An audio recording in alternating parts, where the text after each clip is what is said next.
Olá, boa noite. Mais uma vez aqui nos encontramos para o nosso Evangelho nesse momento, né, que ainda vivemos essa contingência. A doença está aí, né, mas nós vamos continuar com a nossa luta, semeando esperança, semeando bons pensamentos, boas vibrações. Ninguém é ingênuo de saber dos muitos transtornos, né, que hão a vir, né? Principalmente no que diz respeito aos empregos, ao custo de vida, mas enfim, isso faz parte da nossa condição de encarnado, né?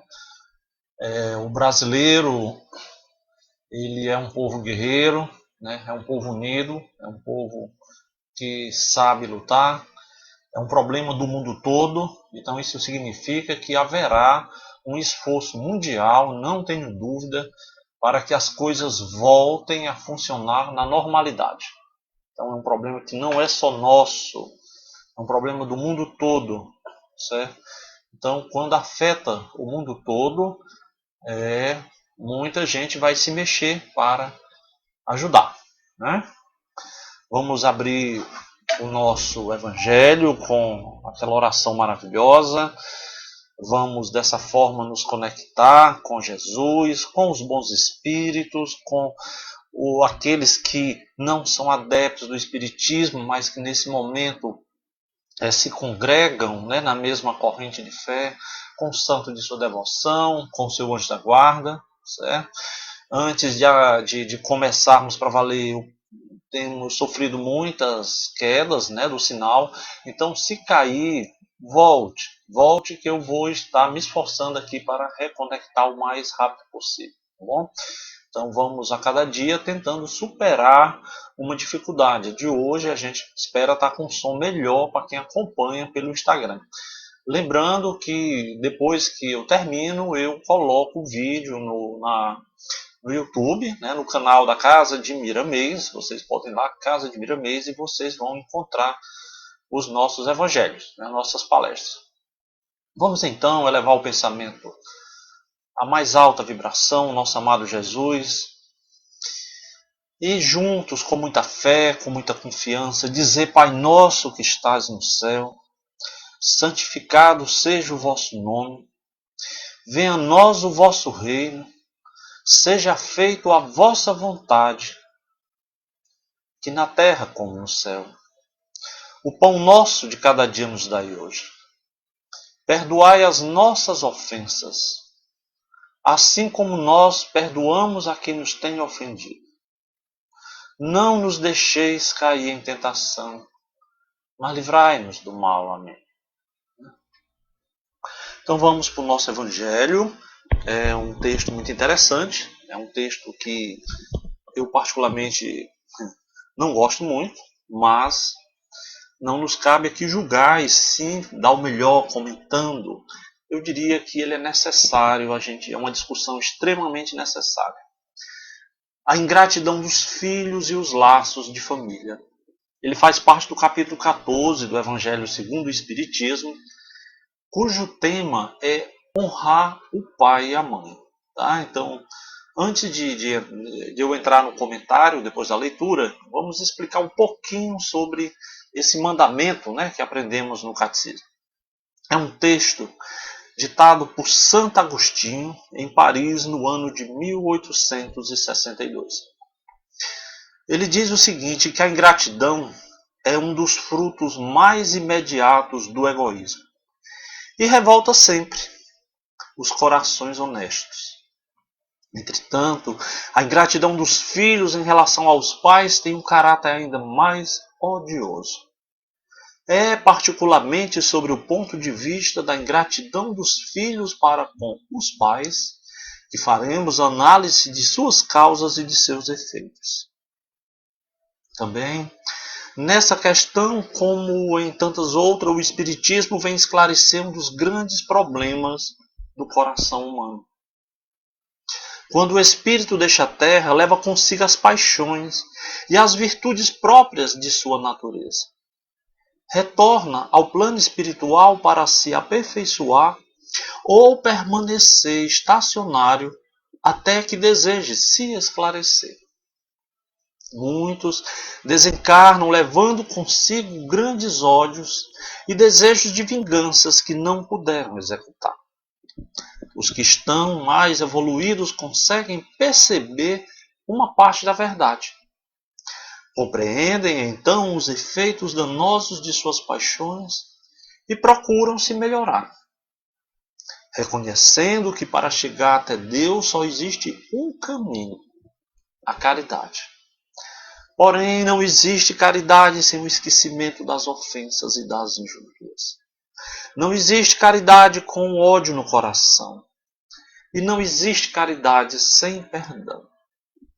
Então, com um esforço muito grande, eles olham aqueles a quem odiaram na terra. E essa visão desperta seu rancor. A ideia de perdoar e amar aqueles que destruíram talvez sua fortuna, sua família, lhes revolta. Assim, o coração desses infelizes está abalado. Eles hesitam, vacilam, agitados por sentimentos contrários. Uma vez que o espírito toma a decisão de encarnar entre inimigos de vidas passadas, ele roga a Deus e aos bons espíritos auxílio para enfrentar e vencer a prova.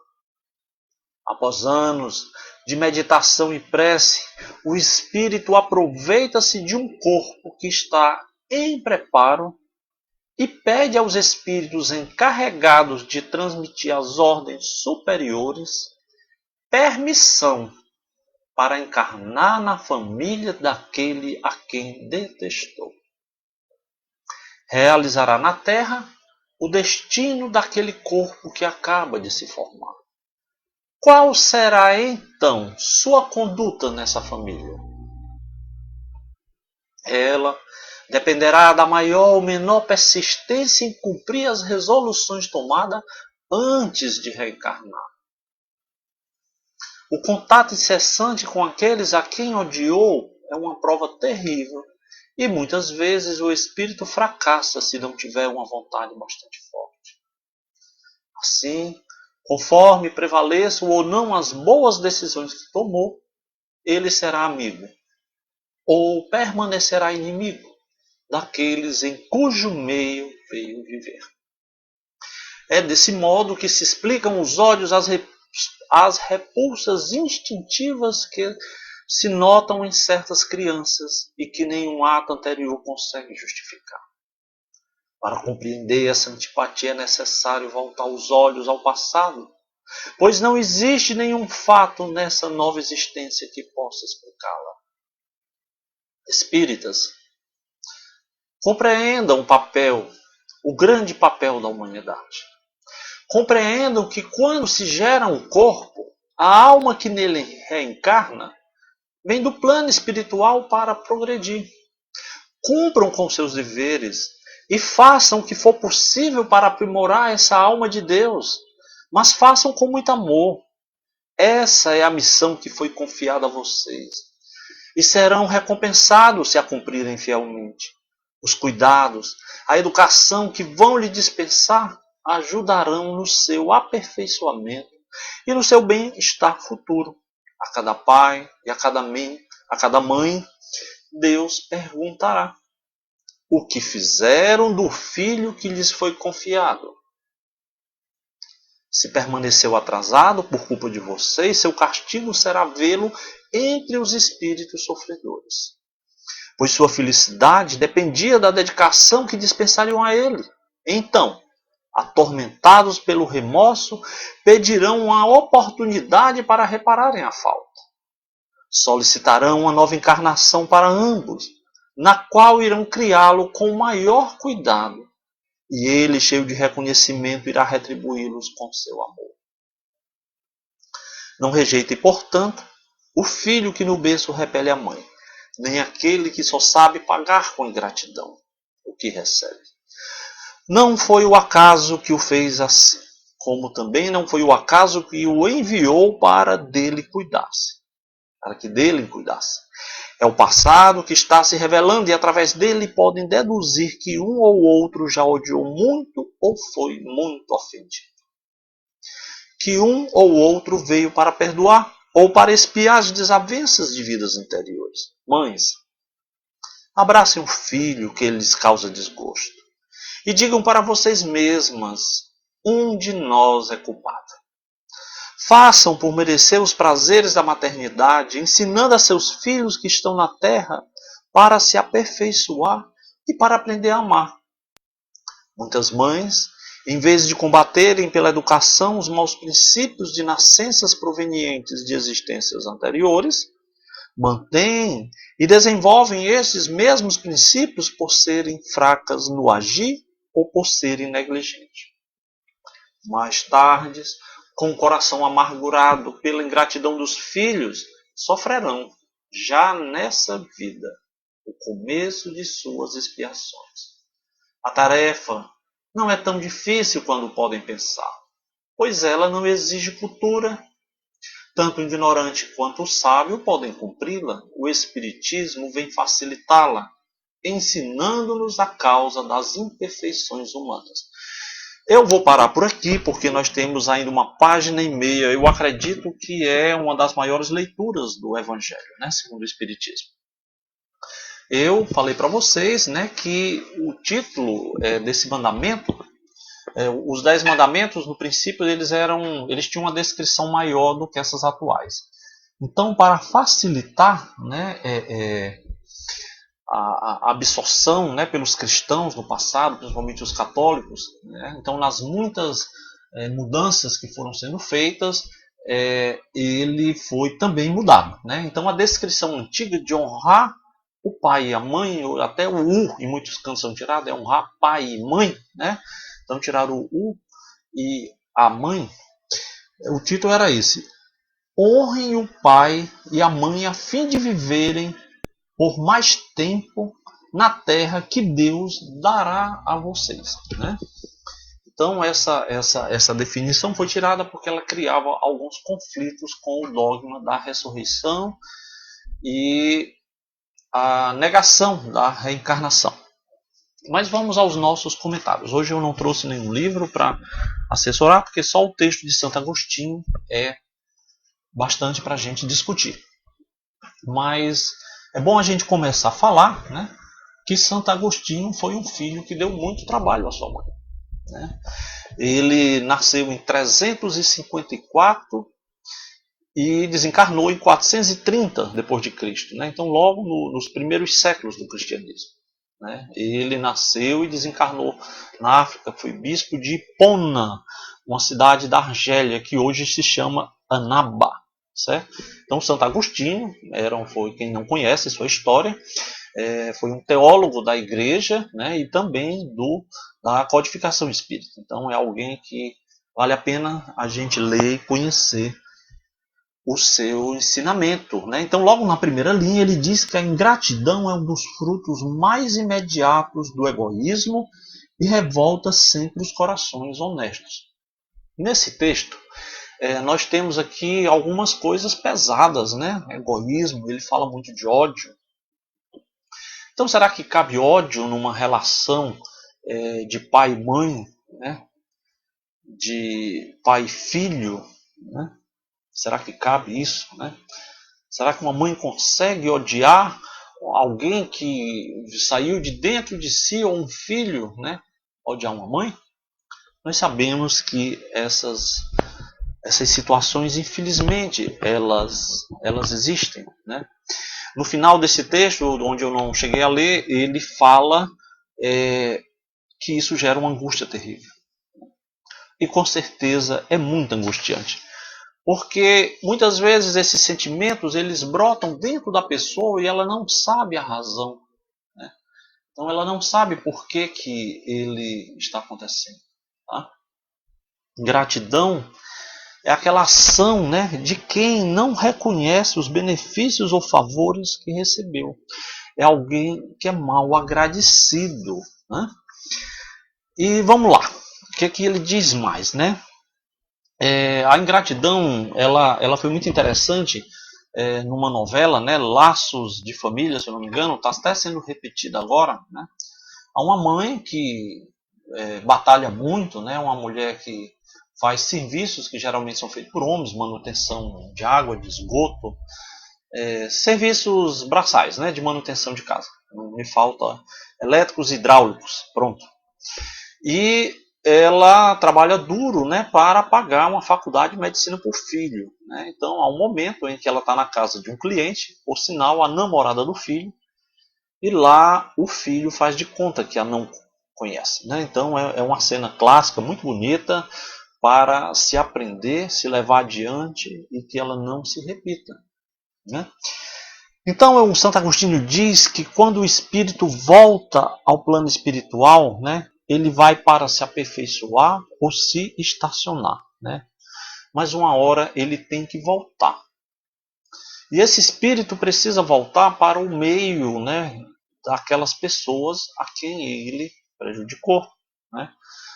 Então é muito importante a gente lembrar dessa situação, né?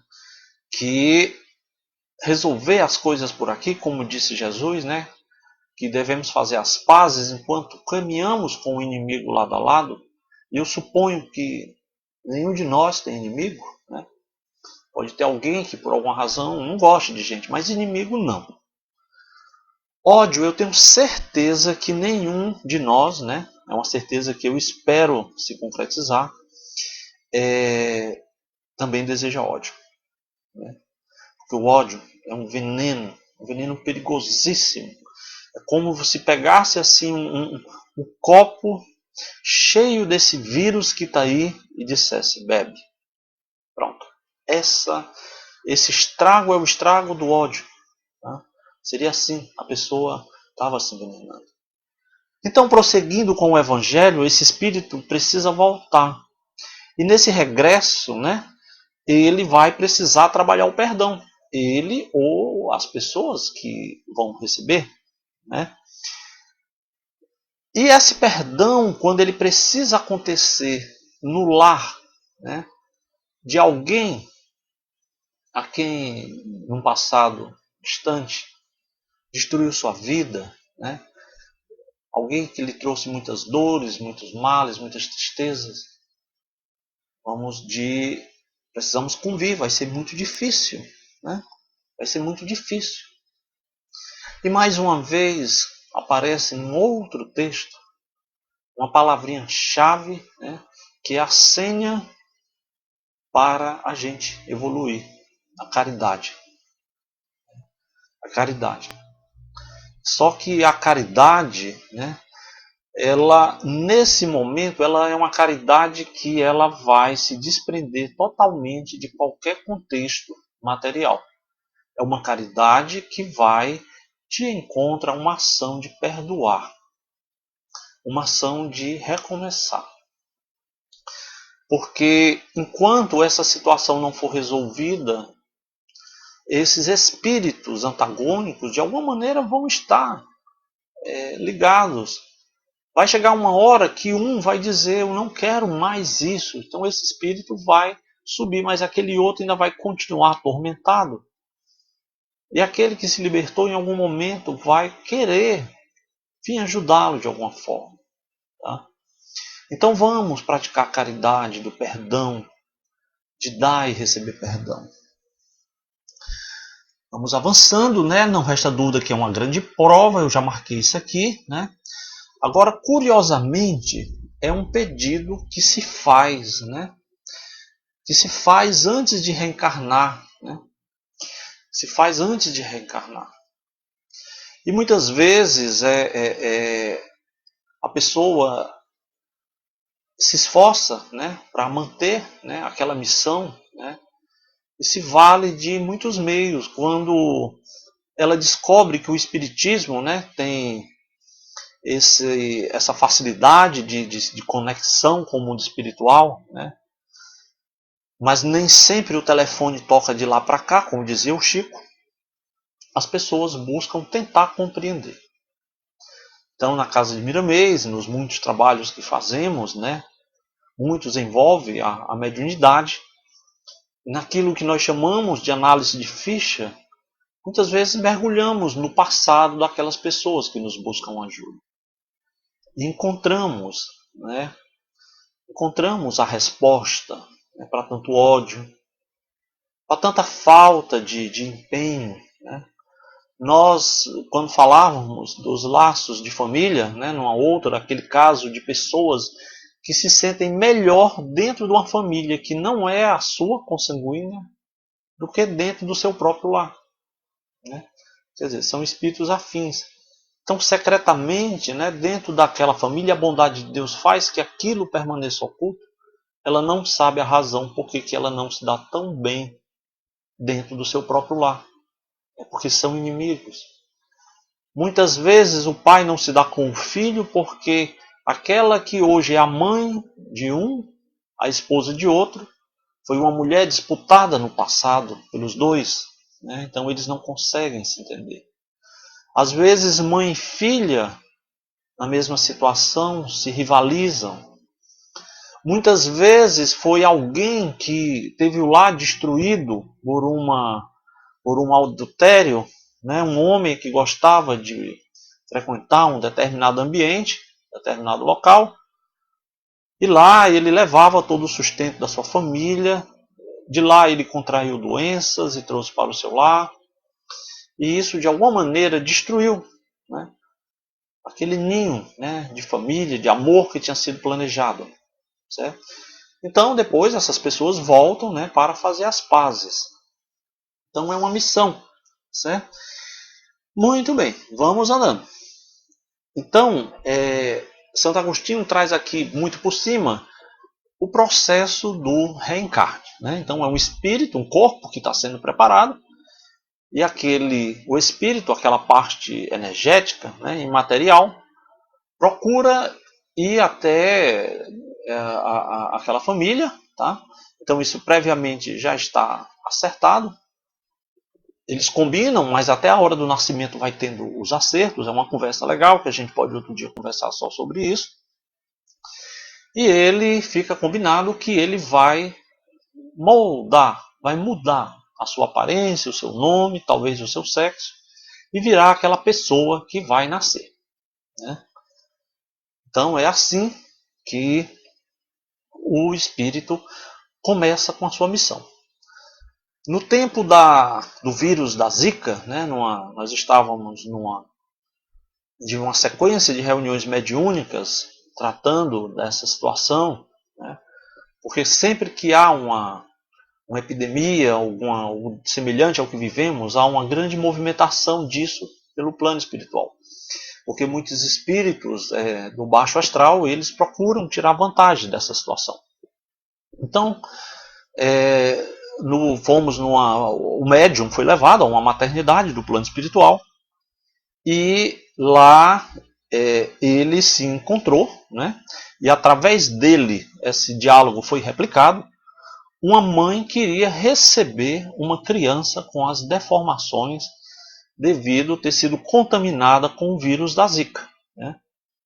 Então, quando aquela mãe viu todo aquele projeto, né, como seria o filho, né, ela disse o seguinte, que ela não ia aceitar ser mãe daquele monstro. Né? Foi essa a expressão que ela usou. Né?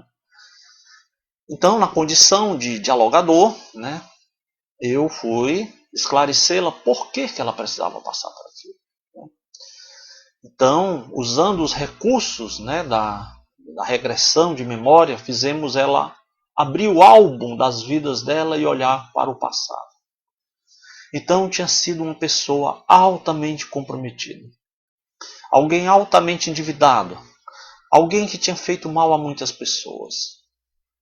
E aí ela receber aquele filho naquela condição. Aquele que era um daqueles que ela prejudicou. Ainda era pequeno. E no final essa mulher chorou e deu graças a Deus por receber aquele filho em seu seio. Então vejam vocês. Uma criança, quando chega nessas condições, uma criança especial, ela recebe toda a atenção, ela recebe todo o carinho, todo mundo se lembra dela. Né? Então é alguém que, apesar da deficiência física, vai receber muito amor. Né? Então, meus amigos, minhas amigas, essa é a sabedoria de Deus. Minha mãe dizia, Deus escreve certo por linhas tortas, né? Nós é que temos uma compreensão dos fatos estreita. Mas algumas pessoas não buscam o espiritismo, buscam alguns profissionais. Quando é uma busca terapêutica, uma busca cuja intenção é aliviar um sofrimento, uma dor, é muito válida, né? Ver o passado. Mas alguns buscam por curiosidade e com certeza acabam tendo uma péssima surpresa. Só faça isso com um profissional sério e com uma função que vale a pena, né? Então a gente precisa olhar para o passado para entender de onde vem aqueles antagonismos, né? Muito bem. E Santo Agostinho diz que nós devemos compreender, né, o nosso grande papel na humanidade, na sociedade, né? Muitas vezes, quando a missão não se completa de forma adequada, né, ele diz aqui que a mãe vê, ou o pai, né, fica velando pelo filho junto dos maus espíritos, né? Então, nós encontramos muito essa situação onde mães estão nos guetos, nas bocas de fumo, nos umbrais, em locais difíceis, né? Porque aquele filho se perdeu por conta de um descuido. Vejam bem, nem sempre é culpa do pai, culpa da mãe, porque é o livre-arbítrio daquela pessoa. Mas quando isso acontece por descuido, aí sim, tá? Então não existem muitos pais, muitas mães que abandonam os filhos. Abandonam. Ou às vezes deixam os filhos dentro de casa e saem para as festas. Tá? Então essa pessoa, esse filho cresce afastado do pai e da mãe. E aí ela acaba sofrendo muito, né? Então o que mais que eu tenho para dizer para vocês, né? Que muitas vezes os pais eles buscam o distanciamento do filho por não terem suas expectativas atingidas. Então o filho se forma numa profissão que ele não gostaria, o filho assume uma postura sexual, uma opção sexual diferente, ou ainda busca uma relação matrimonial com alguém que ela não gostaria, né? E isso faz com que muitos pais digam, esse não é mais meu filho, né? Então, o que é muito triste, tá? Eu trouxe algumas coisas de uma palestra, eu tenho essa palestra também, que como eu disse, eu não gosto de fazê-la, porque ela é muito dura, né? Eu coloquei aqui um pensamento do Emmanuel, que a família é a presença manifesta de Deus em suas criaturas unidas e planejadas para um crescimento perfeito e cristão, certo? Então, por mais difícil que seja essa caminhada, o crescimento será de todos. O valor desta instituição, família, deverá ser acentuado pelas atitudes de seus membros. Se foram colocados juntos, é porque poderão se erguer em solidez e se atenderem mutuamente, tendo em mente que a família é o elo mais forte. Tá? Então, um elo é aquela coisa que segura a corrente. Tá? Então, no momento de aperreio, né, no momento de dificuldades, a gente primeiro se socorre da família, tá? E podemos ser também nós aqueles que vão socorrer a família. Tá bom? Então ele ainda diz que, agora já é Santo Agostinho, não rejeite, portanto, o filho que no berço repele a mãe, nem aquele que só sabe pagar com ingratidão o que recebe. Que bom, hoje, pelo visto, deu certo para todos, né? Lembrando que domingo às 18 horas vamos fazer a hora da prece. Essa hora da prece eu não tenho certeza se farei aqui pelo Facebook, pelo Instagram, porque deu muito trabalho, caiu muito. Talvez eu faça pelo YouTube, mas sexta e no sábado eu aviso com vocês com antecedência. É um tema muito legal, onde nós vamos trazer reflexões desses momentos de confinamento. Os trabalhadores da nossa casa, os médios, estão tendo muitas experiências, muitas visões, e nós vamos juntar o que eles estão percebendo pelo lado invisível com o que nós estamos percebendo através da imprensa. Hoje, no encerramento, eu agradeço já a presença de todos, a boa vontade dos que vêm nos acompanhando todos os dias, né? Repito, estamos nos esforçando para fazer melhor. Não vamos encerrar com o tradicional Pai Nosso, certo? Vamos encerrar com aquela que é conhecida como oração da paz, também conhecida como oração de São Francisco. Hoje, o grupo mediúnico da quinta-feira, na casa de Miramês, eles estão lá juntinhos, estão nos acompanhando, e eles vão, nesse momento, também entrar em sintonia conosco. Eles nos pediram que rezasse essa oração hoje, porque eles vão estar cantando. Eu não vou cantar porque ia estragar algo tão bonito que é essa oração. Então, aqueles que sabem, acompanham, aqueles que não sabem, fechem os olhos.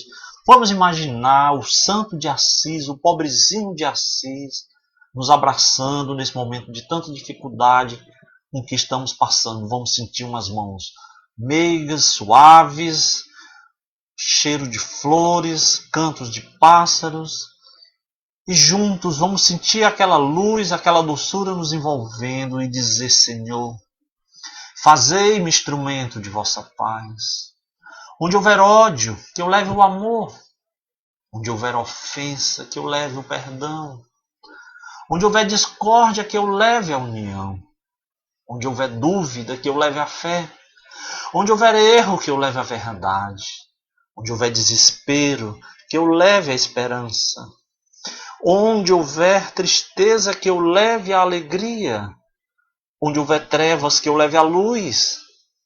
Ó Mestre, fazei que eu procure mais consolar do que ser consolado, compreender do que ser compreendido, amar do que ser amado, pois é dando que se recebe, é perdoando que se é perdoado e é morrendo que se nasce para a vida eterna. Amém, que assim seja. E uma boa noite para todos. Fiquem com Deus.